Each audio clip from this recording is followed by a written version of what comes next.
Buenas noches, ¿cómo estás? Creo que no me equivoco si te digo que la figura de Tomás Griesa está disputando en la escena televisiva, no te digo la de Lionel Messi, pero suponete la de Suárez, la del uruguayo del Mordiscón.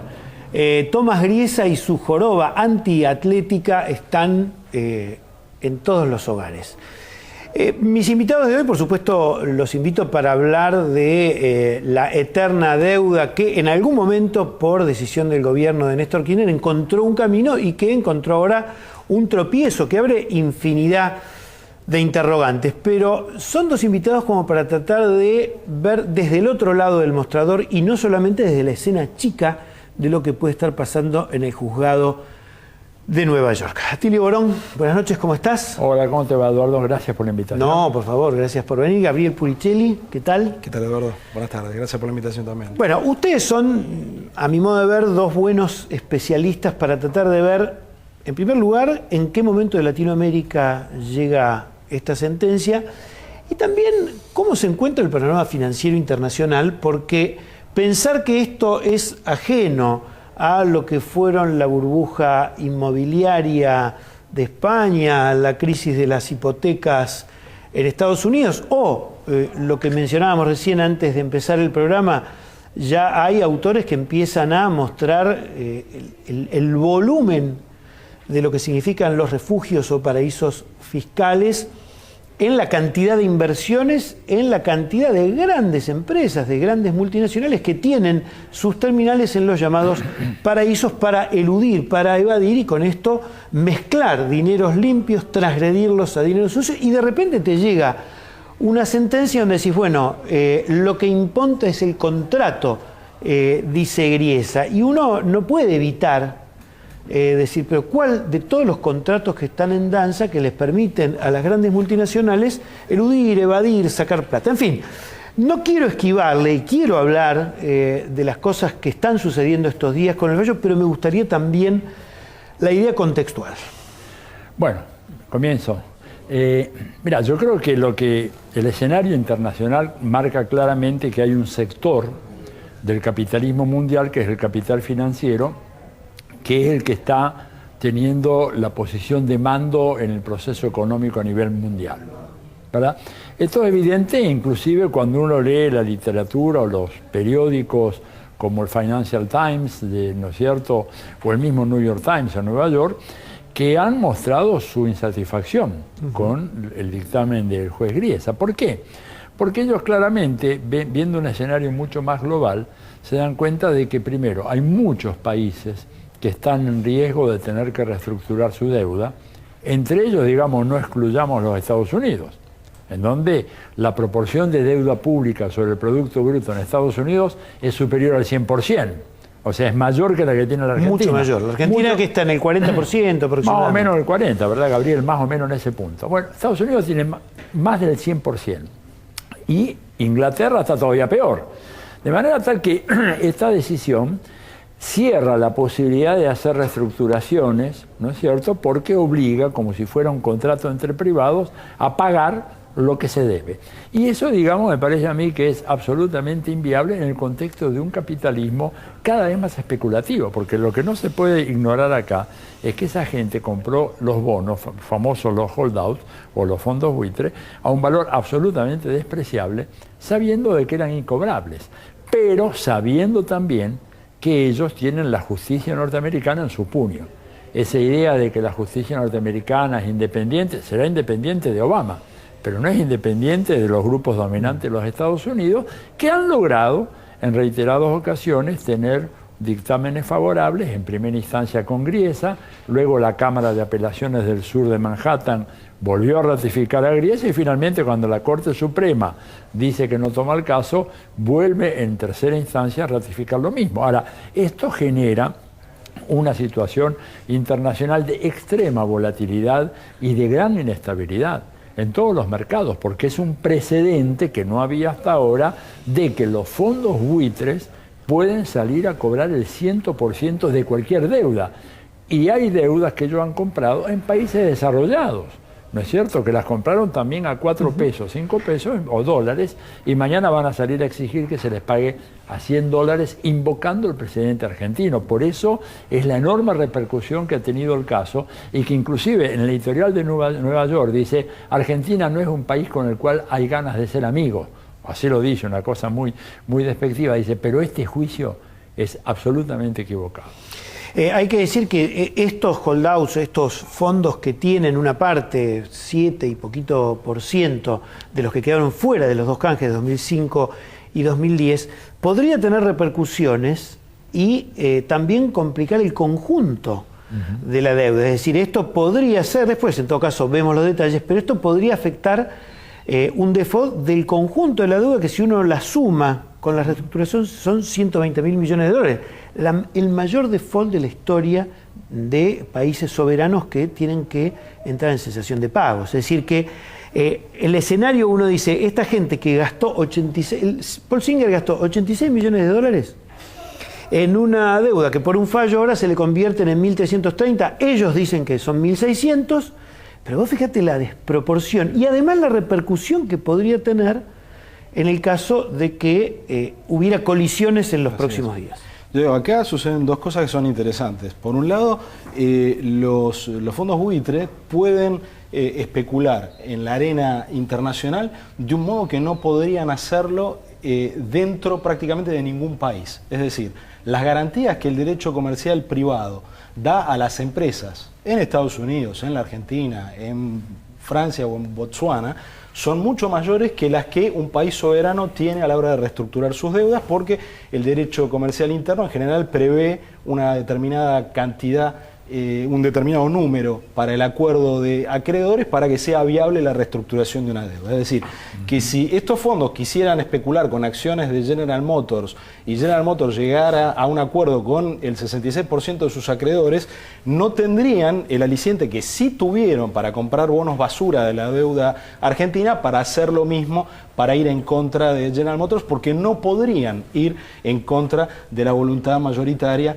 que en cada país varía en su porcentaje de los acreedores de una empresa. Entonces esto es una primera cuestión interesante, ¿no? El capitalismo financiero opera a nivel internacional en un marco mucho más desregulado de lo que se puede operar en el derecho interno de cualquiera de los países, y esto en un contexto de globalización me parece que es necesario dejarlo claro, porque la globalización ha hecho del mundo una especie de Far West donde estos fondos pueden operar de esta manera y de un modo que no podrían hacerlo en sus países de origen, y lo mismo vale, por cierto, para las guaridas fiscales en las que muchas veces establecen sus oficinas.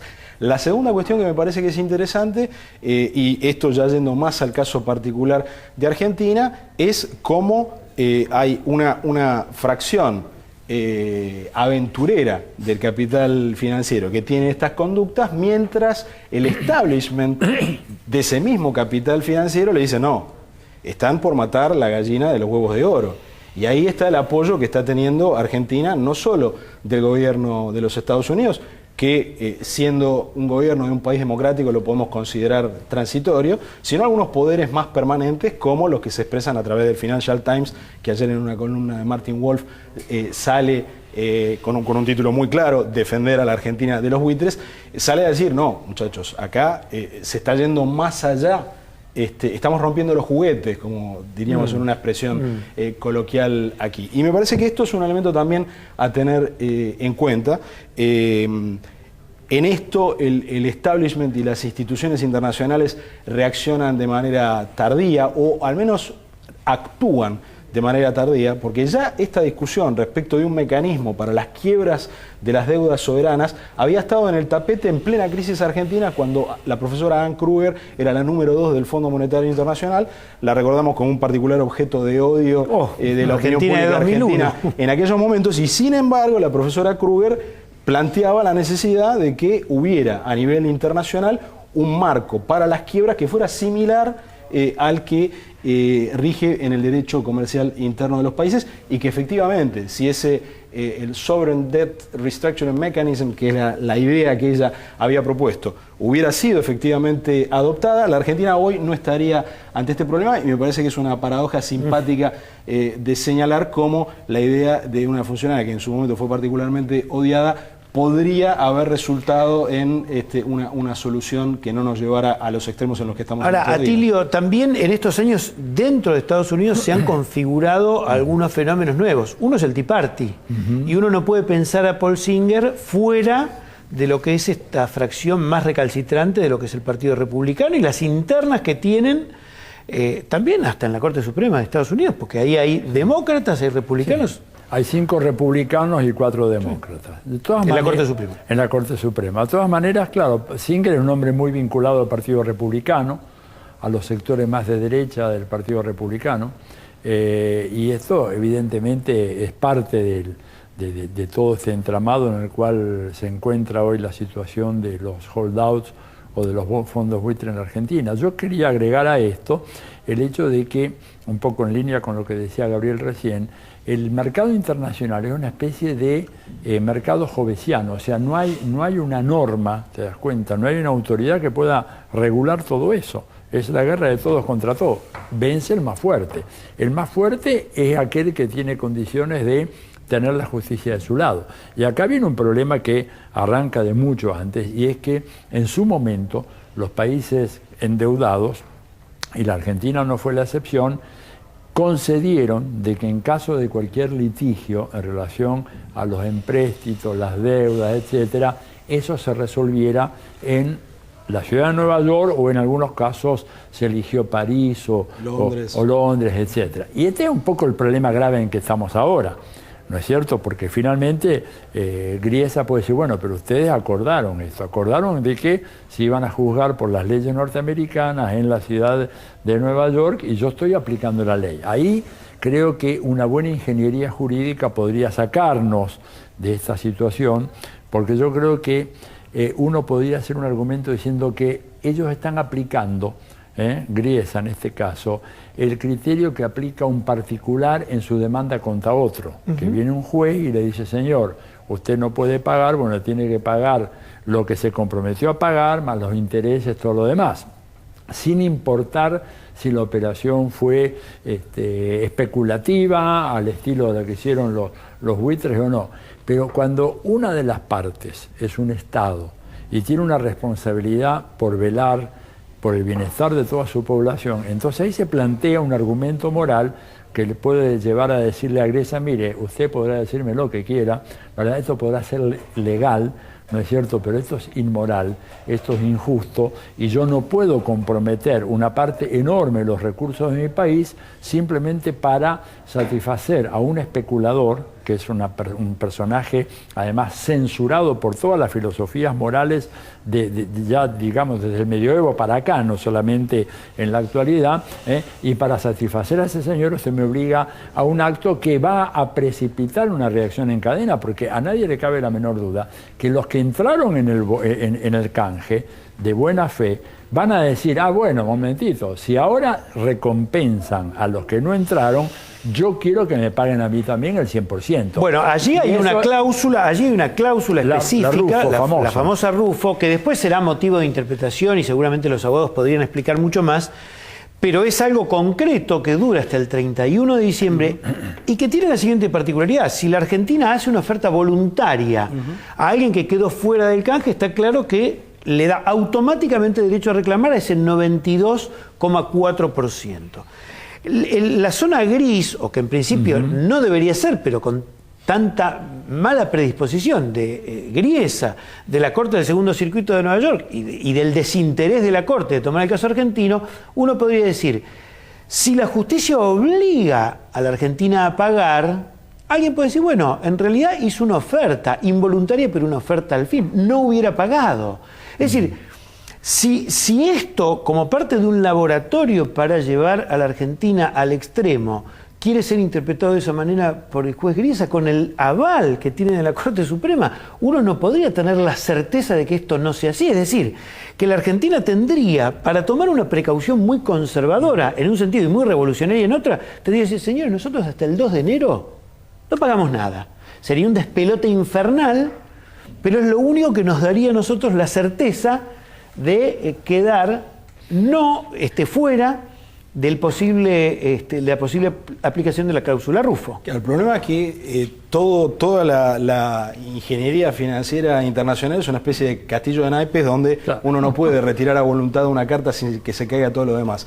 Y en el caso de la Argentina, efectivamente hay una serie de iniciativas que vino teniendo el gobierno, en particular desde el cambio de gabinete en noviembre, que están muy atados a que Argentina se reinserte de manera virtuosa en el circuito financiero internacional. Entonces, para la Argentina no es de ninguna manera gratuito, porque todos los planes que se hacen en muchas mesas de arena respecto del autoabastecimiento energético, etcétera, tienen que ver con un flujo de capitales que, así sea temporariamente, pero en un momento muy crítico para la Argentina, donde el INDEC acaba de confirmar 2 trimestres de contracción económica, es decir, que estamos en recesión oficialmente, y donde efectivamente en los planes del gobierno al menos ese flujo de capitales hacia la Argentina era fundamental. Entonces no es una discusión que podamos tener simplemente teóricamente, en términos teóricos, no es una discusión simplemente para abogados, sino que son decisiones políticas muy delicadas que hay que tomar en función de un plan que el gobierno se trazó, en particular a partir de noviembre del año pasado. Y ahí es donde el juez Griesa no está dejando, por cierto, ningún resquicio, ¿no? Porque allí donde el gobierno ayer solicita que se ponga de nuevo el stay, es decir, que se suspenda la aplicación de la sentencia, Griesa lo niega de inmediato, sin embargo designa un mediador, es decir, es una situación muy complicada de resolver en lo técnico, pero me parece que más allá del argumento estrictamente legal, que no sería tal vez el que podamos resolver quienes estamos sentados aquí en esta mesa en este momento, en lo que sí hay que pensar es cuáles son las consecuencias que tienen para cualquier actor la decisión de jugar el juego, y el juego que el gobierno en particular desde noviembre, pero la Argentina como continuidad jurídica del Estado ha decidido jugar, es efectivamente y tiene estas consecuencias. Y lo último que te quería decir, tomando un segundo más, es que las prórrogas de jurisdicción se adoptaron con la emisión de bonos que todos fueron emitidos en democracia. Entonces, el principio de prórroga de jurisdicción fue adoptado por la dictadura en su momento, pero son solo los bonos emitidos por sucesivos gobiernos democráticos, al menos los últimos 3, los que incluyen esa prórroga de jurisdicción. Entonces, eso también limita nuestra posibilidad de llorar sobre la leche derramada, ¿no? Tomando algunas de las cosas que dice Gabriel Atilio, en primer lugar que conviene detenerse. Efectivamente, en octubre de 2013 la Argentina decidió pagar una serie de juicios en el CIEDI que eran, comparado con estas cifras, uno dice pequeño, pero fueron 500 millones de dólares con reservas de un banco central que tenía en 2010 50.000 millones de dólares y ahora tiene 30.000. Es decir, con unas reservas golpeadas, toma la iniciativa de pagar. Después entra en la negociación con Repsol, que uno puede decir, la explicás en función de la política energética del acuerdo de YPF Chevron, pero son 5.000 millones de dólares. Después, un acuerdo rápido con el Club de París son 10.000 millones de dólares. Es decir, empezás a pagar una cantidad de dinero y te encontrás con que estos días a los holding, es decir, a los que sí entraron, a los que tienen que cobrar estos bonos discount, que el corte es el día lunes, les tenés que depositar 1.000 millones de dólares, que el juez Griesa puede tener ahí a disposición, por lo que decía recién Gabriel. Como stay, como esta cláusula que congelaba la aplicación de la medida, está ahí en manos de Griesa y la tira como una moneda antes de empezar el partido, uno se encuentra en una encrucijada, puede decir, bueno, ¿puede la Argentina volver a pensar una Latinoamérica unida con un Banco del Sur ahora, en este contexto, como análisis de fuerza? ¿O este camino de ir al mercado voluntario de deuda de la mano del sistema financiero, con todo lo que dijimos al principio, es el camino de cornisa que tenemos por lo menos para el próximo tiempo? Mira, yo creo que primero, respondo a tu pregunta, creo que efectivamente hay que pensar en serio en lanzar el Banco del Sur con toda su fuerza, que realmente está apenas dando sus primeros pasos, muy, muy tentativos, ¿verdad? Hemos perdido 7 años, porque la idea del Banco del Sur, recordémoslo, se gestó, y mejor dicho, se desarrolló y se firmó en vísperas de la asunción de Cristina en el 2007. Pero bueno, ahí vinieron las dudas de algunos gobiernos, sobre todo el gobierno de Brasil estuvo muy dubitativo, etcétera, y hemos perdido 7 años. Brasil tiene un problema igual también, porque Brasil está destinando el 43% del presupuesto federal, o sea, casi la mitad del presupuesto federal al pago de la deuda. O sea que no es un problema solo de la Argentina. Entonces yo creo que en este marco, a mí me parece que lo que hay que hacer es sacar la discusión del plano jurídico. Ya sé que los abogados me van a matar cuando digo esto, ¿verdad, Gabriel? Van a decir, no, este que está hablando como politólogo, pero yo creo que acá el tema es político, ya no es más un tema legal. Porque, digamos, si nosotros le hacemos caso a Griesa, yo te digo, el 92.4% de la gente que aceptó que le pagaran menos, con toda razón, va a ir ante Griesa a decir, mire, yo, dado que usted garantizó que a los otros se le paga 100%, yo también quiero lo mío. Si eso se llega a dar, estamos hablando de una cifra que equivale a 4 o 5 veces el total de las reservas del Banco Central de la Argentina ahora. Con lo cual, digamos, hablando en el lenguaje de la calle, el país queda fundido. Entonces, sí, aunque saques bonos y empieces, pero entras en un camino donde cualquiera te va a prestar plata sabiendo que en algún momento va a ser incobrable. Absolutamente. Bueno, entonces, ¿cuál es el problema? Yo creo que hay que plantear seriamente, decir, mire, esto no es un problema legal, esto ha trascendido un problema legal, ha habido vicios de forma en el proceso de Griesa, digamos, Griesa poco menos que recibiendo dictados de los abogados de los fondos buitres para ver qué decisión toma. Está incluso la transcripción que se hizo en varios medios en la Argentina. Acá hay un problema político, por eso Correa dice, esto no lo tiene que pagar Argentina. Digo, Rafael Correa, un economista, un tipo que maneja muy bien esto, es muy responsable, por algo lo dijo. Yo comparto esa idea, creo que la Argentina no puede seguir en este camino, porque este camino nos lleva a que tengamos que hacer un pago fenomenal, que va mucho más allá de los fondos buitres, y que va a significar, por ejemplo, entre otras cosas, como ocurrió en la historia argentina en el siglo XIX, ¿no es cierto? Dicen, bueno, pero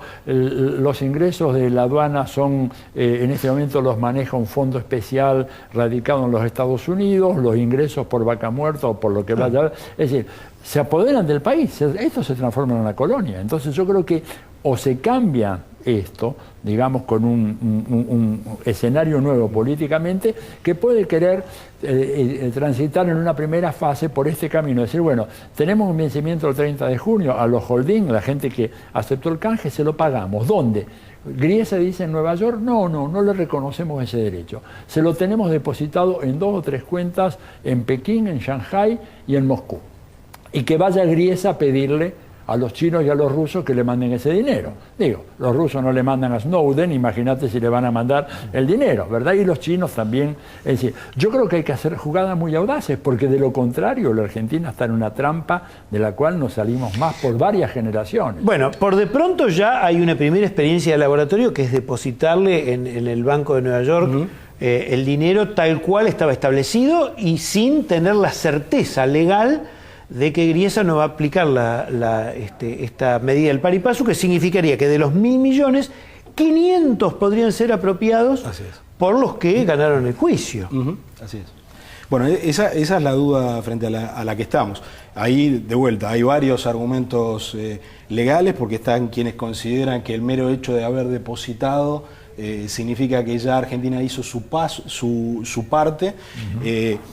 Hay que recordar que cuando hablamos de bonos de deuda, no estamos hablando nada más que de un pedazo de papel similar a un billete, estamos hablando de una especie de libro, porque el bono viene con lo que se llama un prospecto, y en el prospecto hay un contrato muy detallado respecto de los términos en que se hace, debe hacerse el pago. Ese prospecto dice que el que paga es el Banco de Nueva York en la medida que el gobierno argentino le haga disponible el dinero, con lo cual existe también un argumento legal para decir que Argentina ya cumplió antes del 30 de junio con lo que tenía que hacer. Pero sin entrar en ese terreno, me parece que sí hay que pensar hacia adelante en una ofensiva muy fuerte que la Argentina y los países, incluidos los Estados Unidos, que han apoyado en esto a la Argentina, deberían ponerse de acuerdo muy rápidamente para que estas reglas para el manejo de deudas soberanas empiecen a estar claras. El Financial Times, antes de este artículo de Martin Wolf, hace 3 o 4 días, sacaba también un editorial muy importante donde decía: no se pueden emitir más bonos en ningún lugar del mundo que no tengan una cláusula donde se establezca de qué modo se va a reestructurar esa deuda si fuera necesario hacerlo. Me parece que ese consenso que de alguna manera aísla, aunque no los puede derrotar, porque tenían estas garantías legales que se han activado con el fallo de Griesa, la Corte de Nueva York y la indiferencia de la Corte Suprema, pero hacia adelante me parece que este consenso hay que transformarlo en alguna norma internacional que ponga algo que ustedes sí conocen, apelo, yo no lo tengo tan preciso, pero recordemos, cuando fue el conflicto por Bosnia, llegamos al Tribunal de la Haya, ¿no? Cuando fue el conflicto por la fragata Libertad en Ghana, llegamos a este tribunal marítimo también de tipo internacional. Y para esto no hay ningún... Lo decías antes, hace un rato, ¿no? Tiene más garantías una multinacional privada que un Estado soberano. Efectivamente. Ahora, por la renuncia de soberanía que en la prórroga de jurisdicción hizo la República Argentina. Ahora, en este caso. Este es el tema fundamental. Ahora, ni siquiera en las reuniones de Davos, que es el liberalismo, digamos, los presidentes de las multinacionales, se avala públicamente a los fondos buitres. Ahora, nadie toma medidas para decir: señores, busquemos una legislación internacional. Lo que pasa es que los fondos buitres están en una zona marginal, si querés vos, del capital financiero, que es muy funcional a lo que sería el corazón del capital financiero. ¿Por qué? Fondos buitres tiene que ver con eso que llamaban las guaridas fiscales. Y las guaridas fiscales básicamente son estructuras que se desarrollan principalmente en los países del capitalismo desarrollado. Una de las más importantes es el estado de Delaware, ¿verdad? Mismo en Estados Unidos. O sea, estamos hablando del territorio continental norteamericano, no una isla del Caribe como las Caimán, las Bahamas, etc. Estamos hablando del estado de Delaware, 120 kilómetros de Washington. Es un paraíso fiscal, en donde todos estos intereses están muy fuertemente relacionados. Y aparte, hay que decir otra cosa, esos fondos buitres desempeñan un papel muy importante por su carácter al margen de una legalidad internacional para financiar carreras de partidos políticos y de candidatos en Estados Unidos. Estados Unidos, y acá hay políticos argentinos que tienen relaciones con Bolsonaro. Bueno, ha habido, fíjate que algunas actitudes y algunas declaraciones de políticos argentinos que parecen estar frotándose las manos ante la perspectiva de que la Argentina entre en una debacle económica a partir de todo esto, ¿no? Favoreciendo a los fondos buitres. Entonces, estos son problemas que tienen que ver con el carácter casi mafioso que ha adquirido el capitalismo financiero, ¿verdad?, a favor de esta ausencia de normas en el mercado internacional que les permite moverse de esta manera, que es funcional al mismo tiempo al sector que queda permanentemente vinculado a la parte más legal. Pero esta otra parte ilegal, igual que el narcotráfico, digamos, ¿cómo se explica? ¿Verdad? Los 500.000 millones de dólares que se estima mueve el narcotráfico, que sin embargo misteriosamente se lavan e ingresan en el sistema bancario legal. Digo, se explica porque tenés ahí estas guaridas fiscales que permiten lavar ese dinero en gran escala. Por eso yo a veces cuando dicen hay una gran operación ahora en Colombia o en Bolivia o en el norte argentino de combate al narcotráfico, yo, señores, pero si esto es mucho más sencillo, vayan a agarrarlos por allá, a donde lleguen estos 500.000 millones de dólares. Sabemos cuáles son los 15 o 20 bancos que reciben ese dinero, pero bueno, no hay voluntad, porque es un enorme negocio. Como dijo una vez un experto, es demasiado plata para que quede en manos de algún mafioso del tercer mundo. Esto la manejamos nosotros. Sí, lo que hay que también, para poner en contexto la decisión de la justicia norteamericana, hay que entender que, por ejemplo, de la propia crisis de los Estados Unidos, de la crisis de las cédulas hipotecarias, el gobierno de Obama sale ayudando decisivamente a los bancos y dejando básicamente a los que habían comprado su casa con hipotecas a la buena de Dios. Entonces, hay también algún grado a veces de ingenuidad en nuestra propia expectativa de que el sistema judicial norteamericano en este caso pueda resolver cosas que en un nivel mucho más dramático, que afecta a la vida de millones de estadounidenses, la elección que hizo el gobierno más a la izquierda por el que se puede optar en las condiciones políticas realmente existentes dentro de los Estados Unidos, que es el de Obama, prioriza el salvataje a los bancos, básicamente bajo la gestión en el Tesoro de Tim Geithner, frente a el salvataje a la gente que tiene créditos hipotecarios, una situación que es la que se está viviendo, por ejemplo, en este momento en España. Entonces, cuando uno habla de esta idea muy rimbombante y que tal vez el concepto esté sobreutilizado en el debate político argentino en estos días, como la de hegemonía, bueno, hegemonía muchas veces no quiere decir lo que dicen los políticos que más lo usan en Argentina. Hegemonía quiere decir esto, quiere decir que hay una fracción del capital que predomina de una manera tan decisiva sobre la lógica del desarrollo actual del capitalismo, que tiene emanaciones en el fallo del juez Griesa o en una determinada política económica por la que opta el gobierno de los Estados Unidos. Es decir, no hay un centro inteligente que le da indicaciones, que le dice a Griesa haga esto, ni que le dice a Tim Geithner haga esto. Hay una lógica misma del funcionamiento del sistema y eso es lo que lo hace tan difícil de derrotar. Porque si cayéramos en los relatos hipersimplificadores, y acá bastara con hacer una pintura lombrosiana como ha hecho mi amigo Horacio González de Griesa, y con descalificar a una persona pudiéramos salir del brete, bueno, finalmente todos sabemos que somos personas, que nos vamos a morir y que significamos muy poca cosa en el orden general de las cosas. Pero aquí es un sistema lo que está funcionando y es un sistema lo que ha atrapado a Argentina en una de sus líneas. Gabriel, yo estoy totalmente de acuerdo que una visión conspirativa es muy básica para entender esto. No me cabe duda de que el vértice del Poder Financiero Internacional también da instrucciones, ¿no? Pero pensar que... En este caso estaban a favor de Argentina. Sí, curiosamente, yo creo que juegan en todos los tableros al mismo tiempo, no dan simultáneas, pero no dejemos a nadie atrás, claro. No dejemos a nadie de los nuestros detrás. Pero digamos, además de estar en todos lados, lo que digo es que hay que entender que esta etapa del capitalismo financiero también está dando lugar, y esto es a lo que quería llegar ahora, después volvemos en todo caso un poquito a la Argentina, pero tiene que ver con la Argentina. Se están dando ciertos escenarios de multilateralismo como para empezar a pensar que esta hegemonía también está sintiendo que en los talones la corren. Quiero poner un ejemplo que es cercano. El 15 de julio en Brasil se va a reunir el BRICS y ha invitado a la Argentina, pero además invitó a México y además invitó a Tailandia.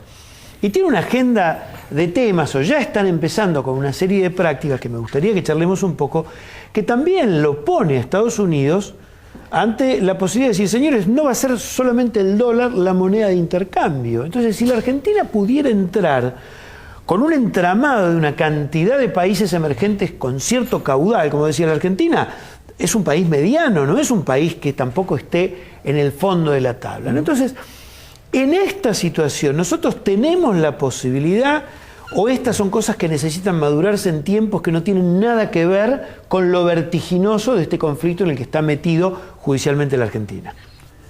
Mira, yo creo que volvemos, esto, claro, es de todas maneras salir del planteamiento legal con el cual estos temas se han venido discutiendo hasta ahora. Yo creo que sí, que hay una posibilidad, ¿verdad? Lenta.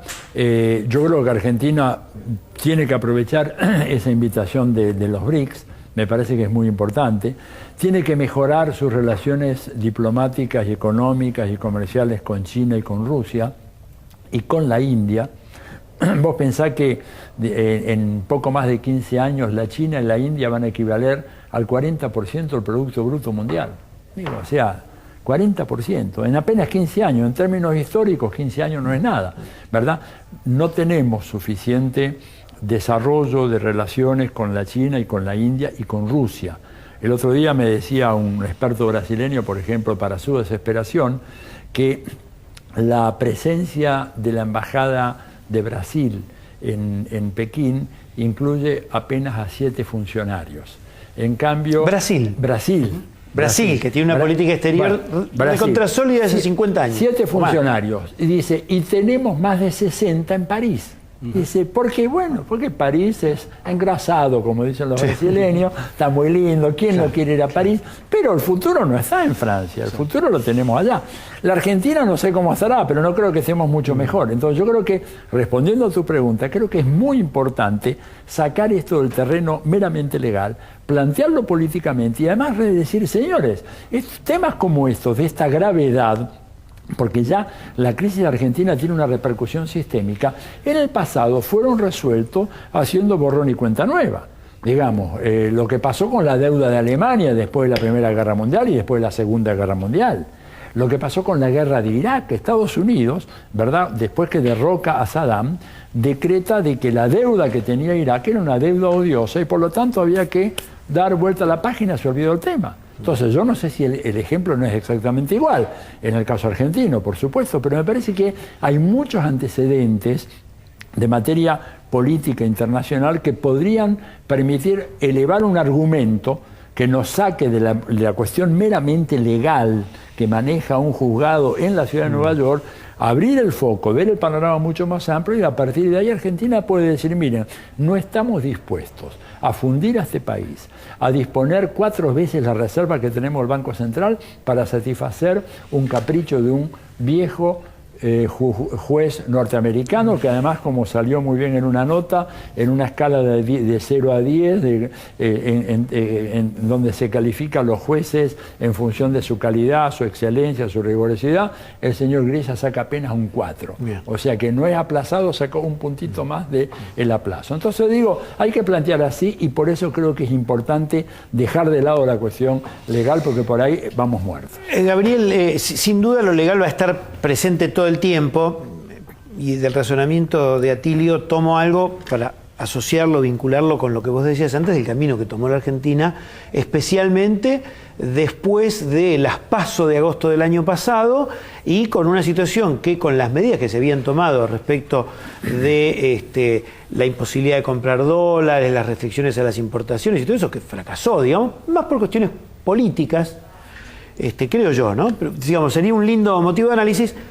Pero podemos hacer un viraje con un gobierno que tiene 1 año y menos de medio como para decir, volvemos a inspirarnos en aquel 9 de diciembre en el que estaban todos los presidentes más Néstor Kirchner, asumía Cristina y acá en Buenos Aires estaban todos en 2007 cuando terminaba Néstor y se decía el Banco del Sur, viene el Banco del Sur, y uno decía, bueno, esto va a ser una marcha. Y sin embargo, recién lo decía Tilio, 7 años de atraso. Y no es un atraso por mala voluntad, estos son un conjunto de factores. Y Brasil está claro que lleva la delantera en este conjunto de factores porque tiene un sistema financiero muy, muy en paralelo al sistema financiero internacional. Entonces, acá por un lado tenemos una serie de identidades culturales, una serie de premisas de voluntades, pero por otro lado después cuando se llega a la realidad parece que nos quedamos a mitad de camino. Bueno, lo decía Tilio antes, ¿no? Decía 7 años perdidos y probablemente algo de eso haya, porque efectivamente cuando uno mira, por ejemplo, el proceso de integración a nivel sudamericano, se encuentra con que ni siquiera las propuestas más osadas e incluso controvertidas, como la propuesta IRSA para la integración de la infraestructura, se llevaron adelante. Entonces, dentro del marco de la integración, ni aquellas iniciativas que uno podría decir, sí, efectivamente tenemos que ir por acá más allá de las aspiraciones del capitalismo internacional a absorber recursos naturales de América Latina, ni las propias iniciativas más vinculadas a esa posibilidad de aprovechar mejor dentro de una lógica capitalista las oportunidades que se abren en Asia, sobre eso es prácticamente nada de lo que se ha avanzado. Es decir, el Banco del Sur está junto a otra serie de déficits en el tema de la integración. Y respecto del BRICS, es interesante porque una de las discusiones que está en agenda para la reunión de Fortaleza es justamente la posibilidad de un banco de desarrollo de los BRICS. Y uno entonces tiene que tomar con un cierto escepticismo, tiene que tomar nota, es muy importante que eso esté en la agenda, pero al mismo tiempo tiene que tomarlo con un cierto escepticismo porque se dice que quien puede lo más, puede lo menos, no necesariamente lo contrario, pero el Banco del Sur no fue posible, sigue siendo un banco de papel y ya Brasil al menos está discutiendo la posibilidad de un mecanismo de estas características. A mí me parece que la situación crítica que vive Argentina en este momento con el tema de la deuda va a encontrar una solución. Soy un poco en esto irracionalmente optimista, pero me parece que efectivamente hay que tomar esto como una señal de alarma para pensar que es todo el modelo de desarrollo que han adoptado nuestros países el que tiene que ser puesto en cuestión alrededor de esto. Porque, por ejemplo, si vemos la situación de recesión que vive Argentina, está muy asociada a los problemas que viven esencialmente dos sectores económicos: el sector de la construcción y el sector automotriz. Ninguno de los dos sectores son sectores que pudieran hacer punta en un modelo de desarrollo sustentable.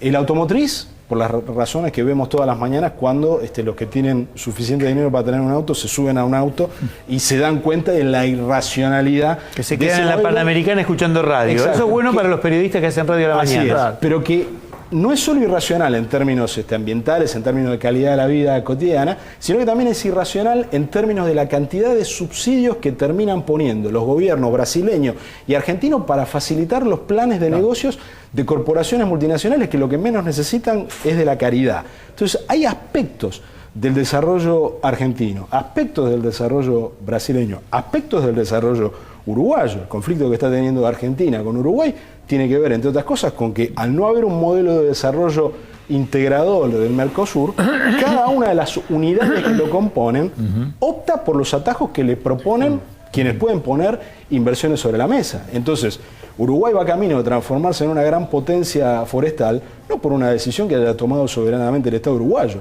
sino porque en algún momento de las administraciones coloradas hubo suficiente dinero para poner arriba de la mesa para hacer crecer en ese Uruguay pampeano una cantidad de árboles que no estaban ahí, y ahora tenemos bosques de eucaliptos. Entonces me parece que lo que tenemos que reflexionar con mucha calma, pero también con mucha audacia en términos de imaginación, es cómo reorientamos un modelo de desarrollo, porque me parece que lo que nos está pasando no es casual. Del mismo modo que no es casual que la Argentina haya pasado de tener restricción externa en condiciones de deterioro de los términos del intercambio a inventarse una nueva restricción externa cuando los términos del intercambio mejoraron. Me parece que es un momento que debería servir como una llamada de atención colectiva para repensar modelos de desarrollo y no solo para pensar, que también es necesario, una nueva arquitectura financiera internacional. Gabriel hablaba de optimismo. Creo que esto último yo lo pondría con un lápiz rojo. Yo diría, así como muchas cosas en estos años en la Argentina y en el resto de Latinoamérica se hicieron bien, otras mostraron que había un optimismo o en realidad ganas de no analizar a fondo la matriz capitalista en un sistema globalizado. Ahora, estos últimos minutos a mí me gustaría aprovecharlos para ver si somos optimistas en términos de lo que puede pasar en la Argentina, cualquiera sea el escenario. Yo digo lo siguiente: acá pasaron muchas cosas. Algunos hace un año decían década ganada, otros década perdida. Pero la impresión que me da es que el año próximo, cuando haya un debate político electoral, van a tener que hacer propuestas los candidatos. Es decir, que no solamente va a haber fuerzas partidarias en el sentido de cuántos medios de comunicación adeptos tienen o cuántas alianzas en un frente logran, sino que también van a tener que hacer una propuesta. Y la verdad es que las caras que aparecen ahora no parecen estar dispuestas a tocar esto con la profundidad que el tema se merece. Voy a hacer nombre y apellido: Macri, Scioli, Massa, Wiener, Cobos. Pero por ser generoso con ellos, no me lo imagino a Tabaré yendo al fondo de esto, y tampoco la veo a Michelle Bachelet yendo al fondo con esto. O a Dilma. O a Dilma. O a Dilma tampoco. Mira, yo creo que evidentemente el año, yo siempre digo que la Argentina, un año es un plazo larguísimo, y siempre pongo como ejemplo de que en pocos meses ocurren en la Argentina muchas más cosas que las que ocurren durante un siglo en Bélgica, para poner un ejemplo, ¿verdad? O sea, acá, en este escenario actual tan complicado desde el punto de vista económico, financiero, nacional, la verdad es que hacer un pronóstico de un año plazo, yo personalmente como politólogo me declaro prescindente. No tengo cómo, porque tengo que ver a ver cómo se resuelve este conflicto de muy corto plazo, cómo vamos a pagar, no vamos a pagar, pateamos el tablero, salimos a jugar en el terreno político, dejamos de lado lo legal, o nos metemos por lo legal, pagamos todo y hipotecamos el futuro de este país por muchas generaciones, aparte de vaciar las reservas. Digo, en función de todo eso veremos cómo se arma el entramado político. Pero yo diría dos cosas. Primero, tendríamos que haber aprendido una lección. La lección es que esa deuda tendría que haber sido auditada. Eso fue un error que comenzó con el inicio de nuestra vida democrática en 1983-84. Alfonsín no logró, ni siquiera en su partido, mucho menos en el PJ, que hubiera un aval para auditar la deuda externa. Y ese error lo estamos pagando ahora, porque si se hubiera auditado esa deuda, hoy en día, no te digo, no tendríamos este problema, pero el problema tendría... Paréntesis, Correa. Correa, con lo que hizo Correa, se podría haber hecho, pero bueno, no había plafón político, ni dentro del radicalismo, ni dentro del PJ. Esa es la primera cuestión. Y la segunda cuestión, que yo creo que los candidatos que vos mencionaste, cualquiera de ellos, tiene mucha más afinidad con el orden establecido por el capitalismo internacional que la que tiene el actual gobierno. O sea que si uno tuviera que hacer una proyección, un pronóstico, a mí no me extrañaría, ¿verdad?, que personas como las que nombraste estuvieran mucho más dispuestas a seguir las recomendaciones que vienen de Washington o de Nueva York o del juez Griesa que cualquier otro gobierno posible en la Argentina. Digo posible para descartar algunas alternativas que no tienen chances de llegar a la Casa Rosada, ¿no? A mí me parece, al igual que Atilio, me declaro incompetente respecto de poder hacer cualquier pronóstico, pero lo que sí, y en esto más saliendo de cualquier lugar de análisis y pensando nomás como ciudadanos, me parece que lo que tenemos que tratar es de incrementar el nivel de demanda que hay en la ciudadanía respecto de lo que se dice o se puede decir en una campaña electoral.